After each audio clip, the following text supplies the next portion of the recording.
So in today's video, I'm going to teach you a step-by-step process for sketching and painting colorful people in Procreate. Along the way, you'll also learn some tricks for painting complex patterns and also a simpler way to paint hands. As usual, I'll list the brushes I'm using for this in the description, but I think you'll have no problem following this technique with any brushes you're comfortable with. And before we start painting, we need to make a simple sketch first, and I think it's pretty straightforward, so I'm going to kind of fast forward through this. The key here is to just be okay with making a very rough sketch and then base it off of an actual photo of a real person. Now, because we're making a pretty colorful illustration at the end, we don't need to worry about the style of the person in the photo. I'm just focusing on the posture and the kind of position of the arms and legs. In this case, this guy has a skateboard, so I'm going to include that in the sketch as well. And once the initial kind of super rough sketch is finished, I need to go over it again and make a more detailed version. So for that, I'll make a layer above my sketch. I'll lower the opacity of that layer there and just redraw it a little bit cleaner on top.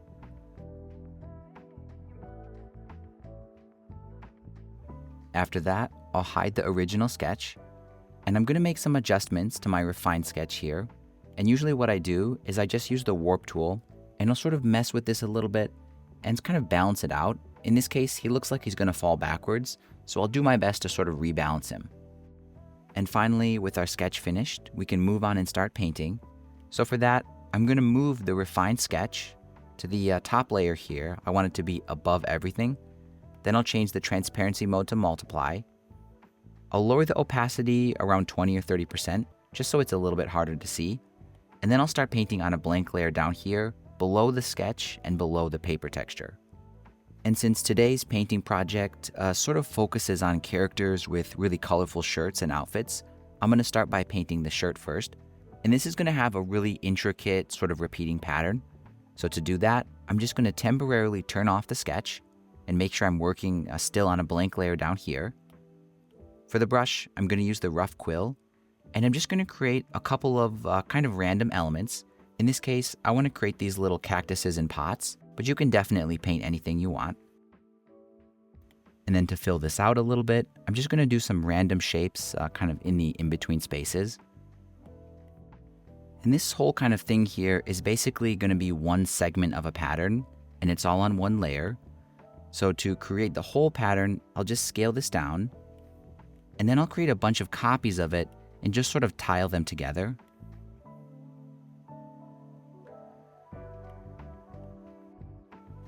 And this is basically going to be the pattern on the shirt. And you can see it used up a lot of layers. So just to save space here, I'm going to merge it all together onto one. And I want the shirt to have a color of itself. This is just the surface pattern. So I'll make a blank layer below the surface pattern. And I think I'll fill it out using some kind of yellow tone. For the brush, I'll continue with the same rough quill brush. And I'll just scribble all over this. And then once you're happy with how the kind of color combination looks, just merge the pattern and then the background together onto one layer. Next, I'm going to turn my sketch back on, and you can just barely see it here. Now my pattern is way too big, so I'm going to start by scaling it down and just kind of positioning it just so it barely fills out this shirt. There we go. After that, I'll switch to the eraser brush, which is set to the fine liner pen, and I'm going to use it to cut out the silhouette of the shirt and then erase all the excess.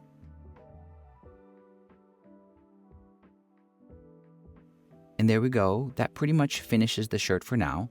Next, I'm going to move on and do the pants. And since there's so much detail already in the shirt, I think it's okay if the pants are a little bit more simple. Now, color-wise, I'm not working off a reference photo, so I just need to use my imagination. And I think I'll just grab a random color here from the shirt pattern. I'll make the pants on their own layer below the shirt. For the brush, I'll use the rough quill again, and I'll just fill it out like this.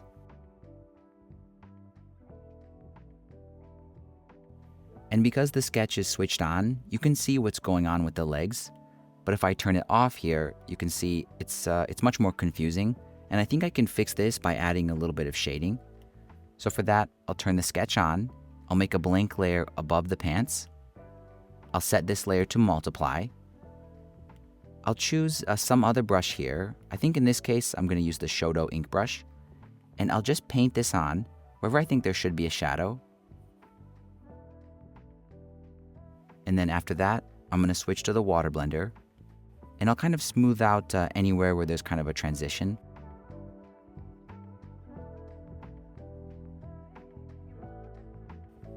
There we go. And I think in this case, the shading is a little bit too dark. So I'm just going to lower the opacity of that layer just a little bit. And then when I'm happy with how it looks, I'll just merge the shadows together with the pants. And once the outfit is kind of roughed out like this, I like to move on and do the face next.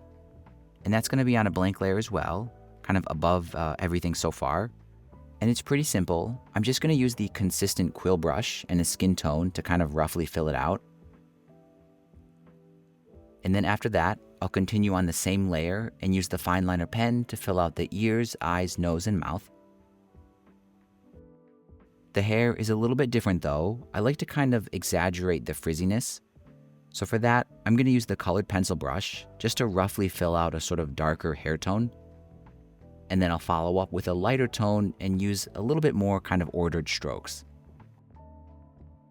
And just for fun, I'll continue with the colored pencil brush and sketch on some gold-rimmed glasses. Now once the face is done like this, I'm going to continue again on the same layer and do the hands. And I have a little bit of a trick I use for that. So once again, I'll choose my skin tone color. I'll go back to the consistent quill brush. And I'll just very roughly fill out the hands like this, just kind of blobs. After that, I'll switch back to the eraser brush, which is still set to the fine liner pen, and I'll sort of carve out all the fingers. And usually the kind of cracks between the fingers start just a little bit further than the thumb. I often round out the thumb like this, so it's a little bit sharp, and then the fingers here, I'll just kind of chop them short like this, and then individually round them off. And now for the other hand, I'll use the same process. Although if you wanted to, you could just copy this and paste it over here.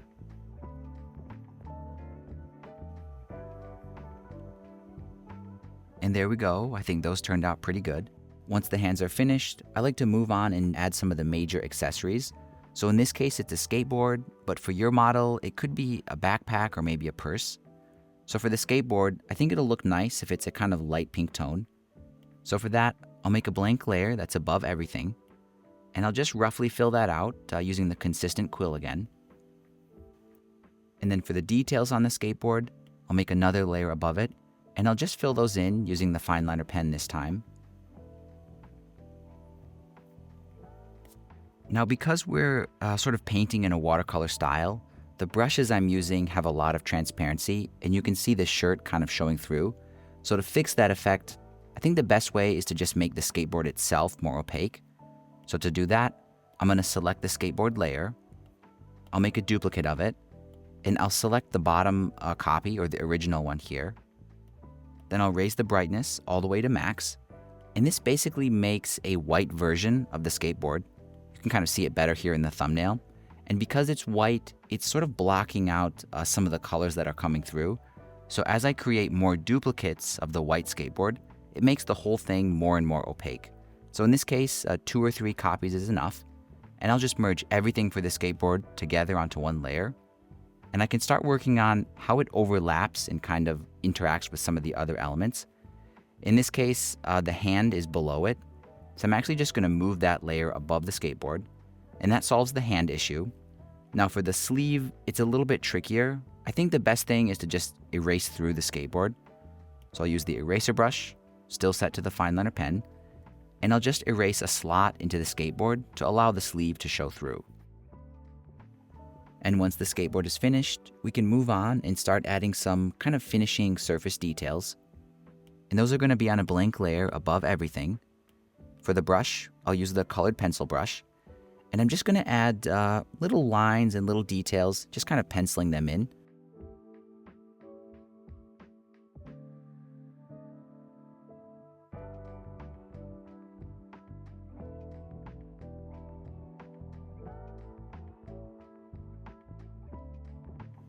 And once all the details are all added in, we can move on and finish up this illustration by adding a warp and a skew.